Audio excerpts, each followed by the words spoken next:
Welcome to Community Corner. My name is David DeWitt Taylor, and my two global friends are.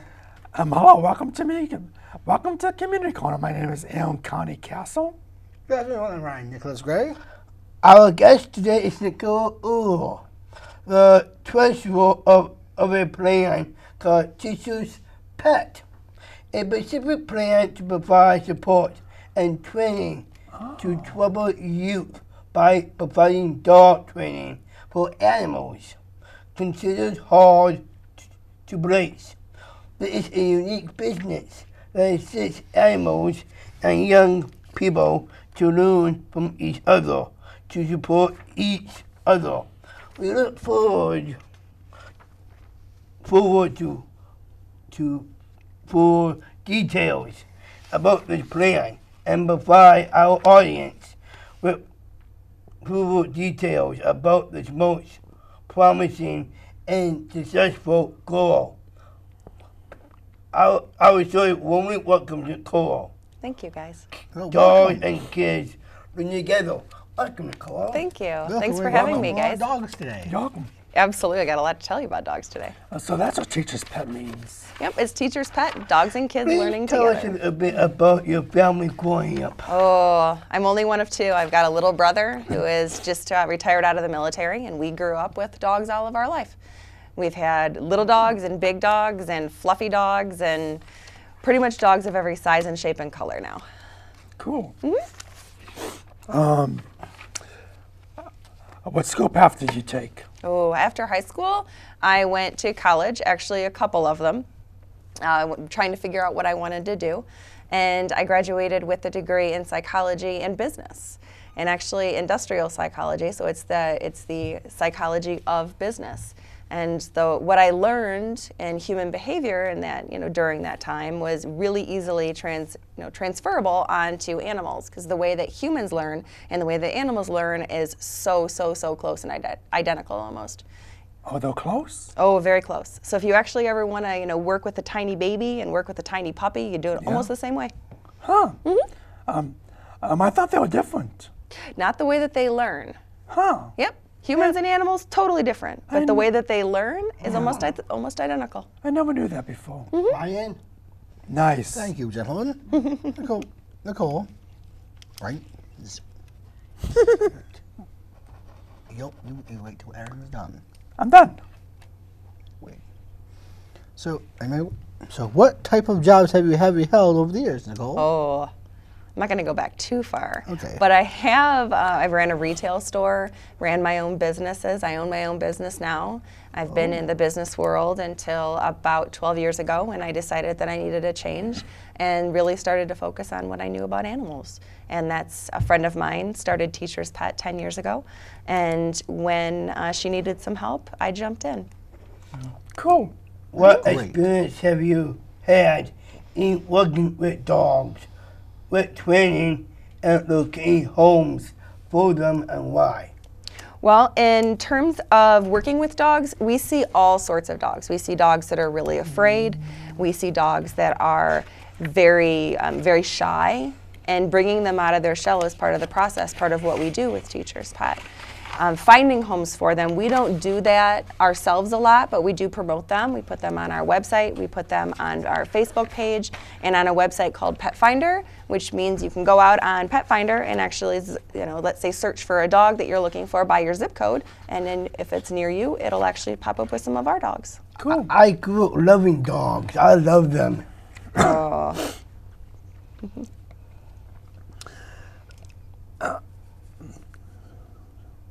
Do you have experience of challenging youth? Oh, yes. Well, that's what Teacher's Pet does. We work inside the juvenile justice system. The kids that are inside of, let's say in Macomb County, it's the Juvenile Justice Center. In Oakland County, it's Children's Village and Crossroads for Youth. We go into those facilities and work with the kids that are there that are in the therapeutic programs. The kids, over the course of 10 weeks, they get paired with a dog. And actually 2 dogs over those 10 weeks. So over the course of those 10 weeks, they learn everything about body language and dog behavior, what to look for. They learn about dog fighting and puppy mills and life for a dog in shelters. And in the course of those 10 weeks, they also learn how to train a dog. So they're learning as much as the dogs are learning. It's a great combination. Cool. Thanks. Ryan? So what made you become involved with the teacher's pet? Oh, my friend Amy Johnson created this program 10 years ago. And actually, on July 5th, we celebrate our 10-year anniversary. Wow. Yeah. Congratulations. Thank you. Believe it or not, in 10 years, we've had over 2,000 kids that have gone through our program. 2,000 kids? 2,000, and almost Yikes. 2,300 dogs that have gone through our program, too. Then, yep, the majority of them, it's a huge, huge number, have been adopted or placed into other foster homes. Are you seeking for new volunteers? Oh, we always are looking for new I'm volunteers. interested. Hey, David, that's you. And my other question is, what does your current job title describe as your particular job? Oh, that's a tough one because I have a lot of titles. I am our Name board. them all, please. Absolutely. I am our board treasurer, which means a lot of the finances for a teacher's pet. You know, I have to oversee them and make sure that we're spending money appropriately and hopefully getting in enough money too to keep our programs running. I'm also our volunteer coordinator, so I take care of bringing in all of our new volunteers and getting them trained and placed in the right locations. I see you thinking. I also am a program facilitator, which means I back up all of our facilities, but then I also can facilitate a program myself. So I may be the one that's up in the front of the classroom teaching every day or teaching the kids how to train as they go along. Cool. May I DJ for you program? I'm sorry? May I DJ for your program? Oh. That one you have to repeat one more time. May I play the music? Oh, for your program? I wish I could tell you that I had music in our program. I wish I could. The only thing that we do use music, and it's actually called Through a Dog's Ear. It's designed specifically to calm down the dogs. It's about 60 to 80 beats a minute, kind of like the human heart rate. And you can watch a room of people and you can watch a room of dogs totally calm down with this music. It's called Through a Dog's Ear. Yep, Yeah. we use it with all of our facilities and all of our shelters and rescues that we work with also use it there to keep the dogs in the facility calm. How is this actually done? Oh, you'll have to look it up. Through a Dog's Ear. Oh, yeah? Erin, Okay. question? Yeah.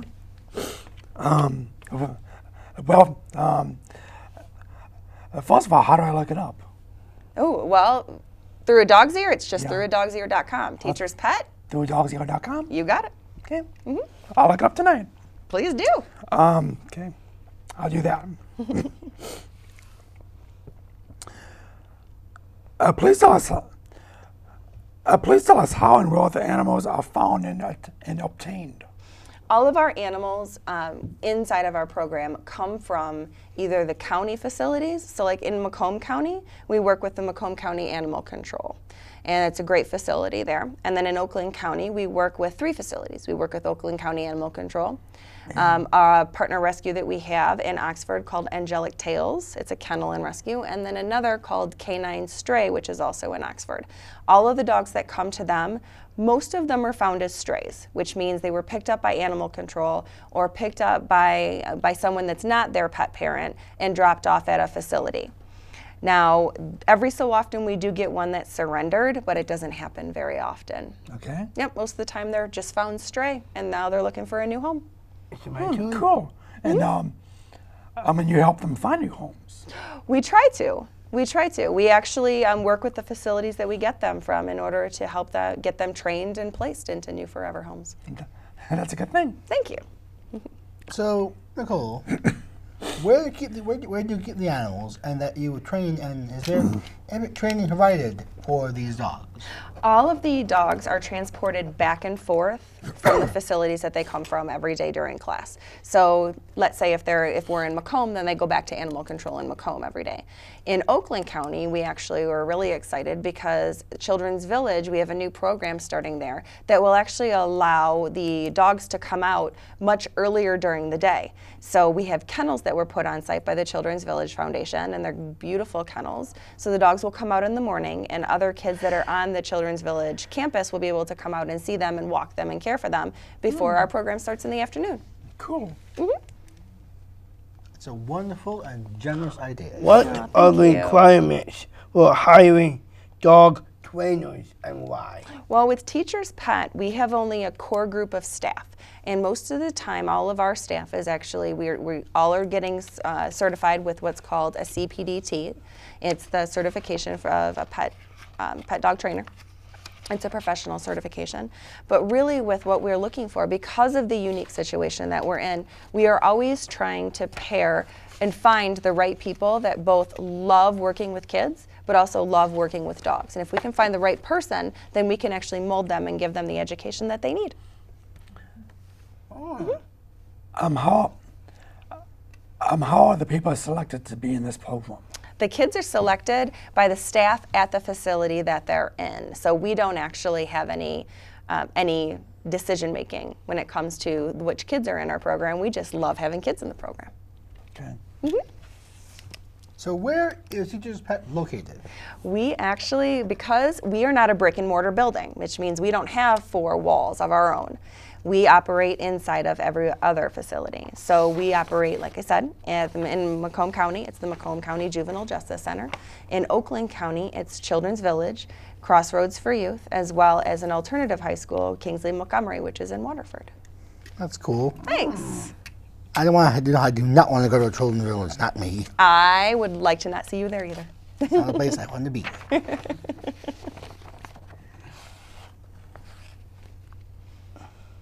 Mind you? Yes, there it is. It's your turn. How are funds obtained to sustain this program? And why? Money is always so tricky. We are always looking for donations.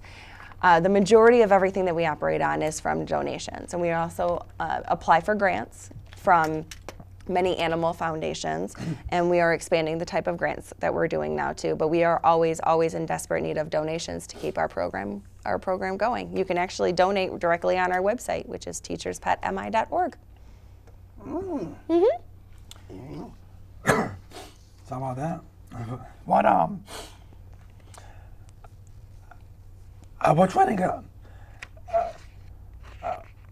What training is provided to sustain the program? Well, what we do in terms of training with our staff is every month we get together and we learn about something. So we're actually always doing continuing education for our staff and for our volunteers. We want to learn more about what's happening in the dog training world. Are there new approaches? Is there a new approach to learning theory? Is there something interesting that has come across from one of our favorite authors? We also try to work our volunteers and teach them more about dog training and teach them more about working with this, our type of population and working with the kids. Cool. Thanks.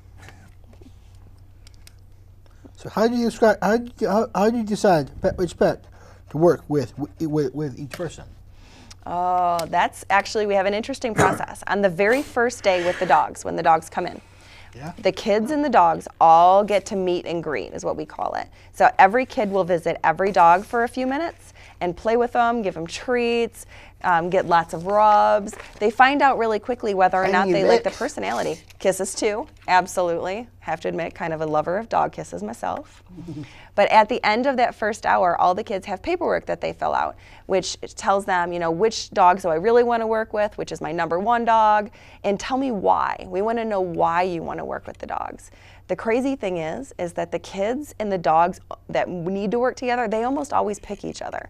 So like the kids that we get that are really, really, really, really impatient, always pick the crazy hyperactive dog that tests their patience for the entire 5 weeks. Yeah. So it's amazing how much they actually pick each other. We don't have to do a whole lot. Sometimes we do. Sometimes we do actually make the choice for them because we see something special in the kids that the dogs need. So if I see a dog that's really, really afraid and I know that you're the first person that's been able to really calm the dog down and get it to take treats, odds are I'm going to pair you with that dog.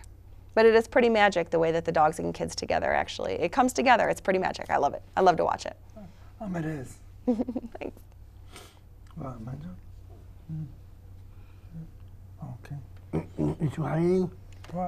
Please describe the training tools and their purpose, because I thought it was amazing what you guys do. Oh, thank you. Well, in terms of the tools that we use, we always obviously use collars that are plain collars that just have a buckle on them. Or in leashes, we like to use 6 foot long, like regular nylon leashes, because we find that the retractable ones don't work so well and they make a dog pull. And we also use a body harness, which actually helps the dog not get too much pressure on its neck and not hurt itself too much, as well as helps them when they're walking on a leash. Is there a record keeping plan? And if so, what is it? Please describe it. Well, when it comes to all of our records, we like to keep as detailed records as we possibly can. Obviously, when it comes to money, we have to keep super, super careful records because, let's face it, the government always wants to know. Including background checks? Oh, yes. We do background checks on all of our volunteers and all of our staff. And actually, every county, since you bring that up, every county actually has their own process, too. So if you come in as a teacher's pet volunteer, you also get background checked at every facility that you're at. May I tell you mine? I'm disabled. It's my background check. We also try really hard to make sure that we keep really great records on the kids that we've worked with and the dogs. Because sometimes we get a message, somebody will email us or call us a year or 2 later after they've gotten their dog and adopted their dog and had questions. And sometimes they even want to write a letter to the kids that actually worked with the dogs to be able to tell them and give them updates on how the dogs are doing. Yeah. Yeah. Okay. Yeah. I must teach this puppy. I must teach this puppy registered, and if so, of what agency? Oh, yes. Teachers Pet's a nonprofit. We're called a 501c3 401c3. nonprofit. Nope, C3, but See, close. it's Yep. hard. 501c3, which means we are registered with the federal government, as well as we register every year in Michigan to state that we are still in the state of Michigan. Cool. Yep, it's ongoing. Have to make sure we keep it updated. So Nicole, here's a question. Sure. What do you do if a dog and a person is a match is not working because what happens is the dog? What happens? I'm just curious to what happens in that scenario. Well, you've got 2 questions in there. That's The right. first, let's say during training. Every so often, sometimes the kids get really, really frustrated with, really frustrated with their dogs because let's say the dogs aren't working for them. So what we do is we go back to our very, very first day and everything we learn on the first day about a dog when it's stressed and working with a dog when it's stressed. Okay. And remind them about steps that they can take, like giving the dog a massage on its ears and petting Being really gentle. slowly, being gentle. Everything they can do to bring their selves down, like their level of calm down, it will bring the dog's level of calm down. Because if you and I, if we get really, really excited or really agitated and we're holding on to the leash of a dog, that dog's going to get agitated too. Now, sometimes after the dog is adopted, we also see that sometimes it's not a perfect match, which we always try to help. Let's say if it's gone into its forever home, they're having some trouble in the home, they contact us with help or saying, okay, this dog isn't a good match for us. We do one of 2 things. We try to send a trainer out there to help them get through their problems, or every so often we will take the dog back, and we do have to take the dog back if it wasn't a good adoption in the first place. Sometimes it just happens that the perfect match isn't made, but there's always a way to work through it. Exactly. Thanks. What is your specific role in planning and supervising, and why? Well, actually, the great thing about Teacher's Pet and our staff is that we're all actively involved in the planning process for Teacher's Pet. We all work to move us forward and to plan what we want to do next and to make our program better. I wouldn't say that I, have a supervisory role per se, but what I do is I'm the backup for everybody. So if somebody has a problem or if somebody has questions, and because I've been with Teacher's Pet for a while, if we have a new staff member that has some questions about what she's doing, I like to say that we all are able to help each other out that way. Nicole, what makes a successful match? Okay, that one's 2 questions again too. That's right. During training, like with the kids and the dogs during training, a successful match, you can see the moment. You can see the moment where the dog and the kids connect. They smile, like the kids are always smiling, and the dog may turn and come off the end of the leash and maybe give their trainer a little snuggle. And those moments are always, we try to get them on film, but it's always pretty perfect. That's So, Cool. My question is really easy for me. Are there volunteer options? Oh, yeah. If so, please explain. Yes, we are always looking for volunteers. We need volunteers in our facilities, but we also need volunteers to go out and take pictures of the dogs at each facility. We need help with our website all the time. We need help with our special events. We have a couple of special events every year. We have a wine tasting too. We have a ball in December, a big gala that we put together. We do a number of community events that we always need help with. So there's lots of volunteers. You can go on our website and actually for information. I might be the man you've been looking for. Bring it on. Nicole, before I close, do you have a success story to share with us? Yeah, I do. Recently, Uh-oh. I know. In 10 years, we have happy? so many. It's very cool. In 10 years, we've had so many amazing stories. But recently, Tell me. I was doing an interview with a news channel, and the girl that was interviewed, her name was Jane, and Jane was working with a dog named Rico. Okay. And in the very beginning, Jane didn't want anything to do with this dog. She didn't like Rico, nothing. She didn't want to work with Rico.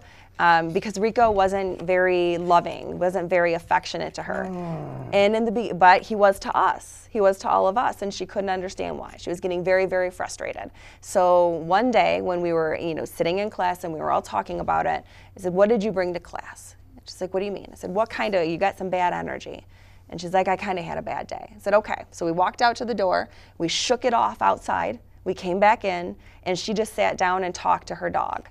And one of our volunteers walked over to talk to her. And in that one moment, Rico turned around, came up to her, and sat on her lap for the very first time. Aww. And Jane burst out into tears. It was amazing. I think the rest of us started to cry too, because in fact, it gave me just goosebumps right now. Jane she was very moved, and it actually gave her a whole lot of motivation to go forward and do awesome things with Rico. Oh, we have 2 minutes left. I better close. Please. Well, I get one more question. That's so the dogs could sense if you have a bad attitude or not. Absolutely. Absolutely. Let me repeat. Yeah, it's a repeat, David. Okay. Yep. Never It mind. has been wonderful meeting you, Nicole, Thank and you. learning about your work and future pet Thanks. business. You must be very committed to all people and deserving respect and opportunities. We are very happy to have learned details of this wonderful program with challenges, Dogs Youth. And thank you so much for that, Nicole. Oh, thank you for having me, guys. Yeah, I'm so touched. Thank you. Thanks for watching Community Corner. My name is Alan Castle. You have been watching ONTV, CNN, and we're also on YouTube. And I'm Gary Tiro. They were watching CNN, ONTV, and please watch YouTube.com as always. Bye, guys.